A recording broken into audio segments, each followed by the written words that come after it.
YouTube company people, this video is for educational purposes content. The YouTube company people. Nazi Town, USA, taking a deeper look into the often untold history of the German-American Bund, a 1930s pro-Nazi group with chapters in both suburbs and big cities all across the United States of America. Nazi Town, USA, the untold story of Nazi sympathizers on American soil. In February 1939, more than 20,000 Americans filled Madison Square Garden for an event billed as a pro-American rally. Images of George Washington hung next to swastikas, and speakers railed against the Jewish-controlled media and called for a return to a racially pure America. The keynote speaker was Fritz Kuhn, head of the German-American Bund. Nazi Town, USA tells the largely unknown story of the Bund, which had scores of chapters in suburbs and big cities across the country and represented what many believe was a real threat of fascist subversion in the United States. The Bund held joint rallies with the Ku Klux Klan and ran dozens of summer camps for children centered around Nazi ideology and imagery. Its melding of patriotic values with virulent anti-Semitism raised thorny issues that we continue to wrestle with today. Scenes from Nazi summer camp in the years leading up to World War II, children across the United States spent their summers learning archery and anti-Semitism. Children at a German-American Bund camp stand at attention as the American flag and the Bund youth flag are lowered in a sundown ceremony in Andover, New Jersey, July 21, 1937. Associated Press.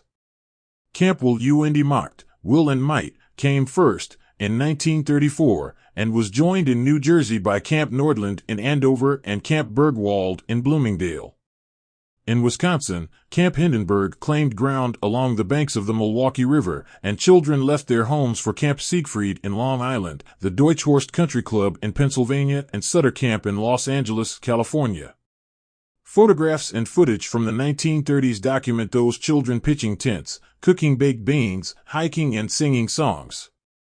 It looks like any kind of Boy Scout camp or Girl Scout camp, author Arnie Bernstein told American Experience. But these were Nazi camps in America.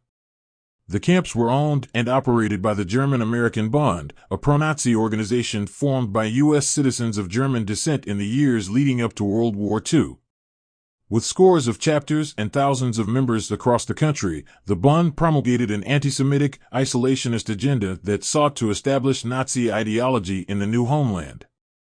An important part of Bund policy was the creation of a program modeled after the Hitler Youth, the Nazi movement for young Germans.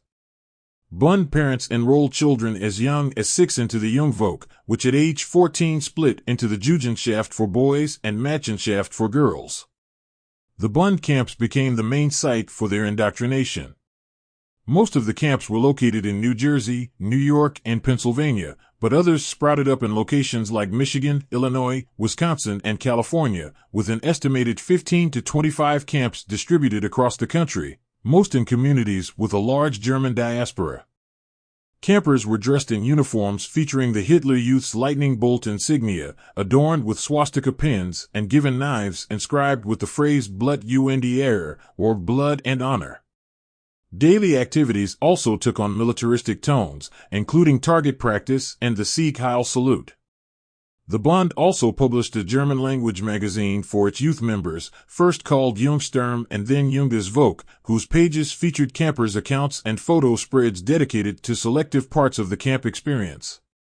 Not depicted, however, were activities that later became public knowledge, like forced nighttime marches that culminated in fireside renditions of the Nazi anthem, after an erstwhile camper testified in 1939 before the House Committee on Un-American Activities. Its leader was ultimately charged with embezzlement, and the group's assets were seized, some of its leaders and members deported. As the Bund's troubles multiplied and membership dwindled, the camps closed. But many of the camp's archives survived, as did, presumably, children's recollections of their time spent there and the messages that accompanied it. It was an experience, a trip, that will remain in our memories forever, Adirondacks camp director Greger wrote in Junges Volk. For young boys peek out of their tent at the Deutschhorst Country Club, a recreational Bund site outside of Sellersville, Pennsylvania. July 26, 1937, Historical Society of Pennsylvania. The German Youth Association will be opening a camp this summer. I'm looking forward to what we're going to do. We'll go swimming, play soccer, do gymnastics, go on rides, tell stories, go for walks, do outdoor activities, and play lots and lots of games. And now the best part. Get up at 6:30 a.m. tomorrow morning and bathe in ice-cold water. Edgar, 11, camper in Jungsturm. Bund youth raise a flag at half-mast in tribute to Nazi Germany's late President Hindenburg in Griggstown, New Jersey, August 1934. Getty Images. The bugle wakes you up for morning exercise, washing, and raising the flag. After the stars and stripes and the camp flag have been hoisted, the pennants are put in their places, the daily motto is announced, and a new camp day begins, filled with work and pleasure until curfew. Anita, 14, camper, in Junges Volk. The cover page of the inaugural issue of the Bund Youth newsletter, first called Jungsturm. Image courtesy Leo Baeck Institute. Bund Youth Group Boys Parade at Camp Siegfried, the largest Bund camp located in Yaphank, Long Island, in 1936. Alamy. Female members of the Bund Youth March at Camp Siegfried. The lightning bolt, or Sieg Rune, was the emblem of the Hitler Youth, and was meant to symbolize victory. 1936, Alamy. Just watch those long columns march past, their gaily colored flags flying in the breeze, their strong, tanned legs keeping time to the roll of the long drums, and you shall realize the value of the camp, training ground for the generation of tomorrow. This new generation, used to the rigors of camp life with its long marches, its lonely sentinel duty, its life in the open by rain and storm and hot, burning sun, will be fit to carry on the resurrection of the German in America. Paul M. Akachsky, Junges Volk columnist. The summer 1937 issue of the Bund Youth magazine featured a gallery of images from its various camp sites, Unseer Jugendlager, across the country. Image courtesy Leo Baeck Institute. We stayed at this fabulous lake for another week and a half, shot wild game, and climbed the highest mountains before it was time to go home. It was an experience, a trip that will remain in our memories forever. Our youth group has been going to this wonderful mountain range for 4 years now to set up a summer camp there. Gregor, camper, in Jungsturm. Bund Youth Movement children give a Nazi salute on stage during a German Day celebration in honor of the first German settlers in America. October 5, 1936.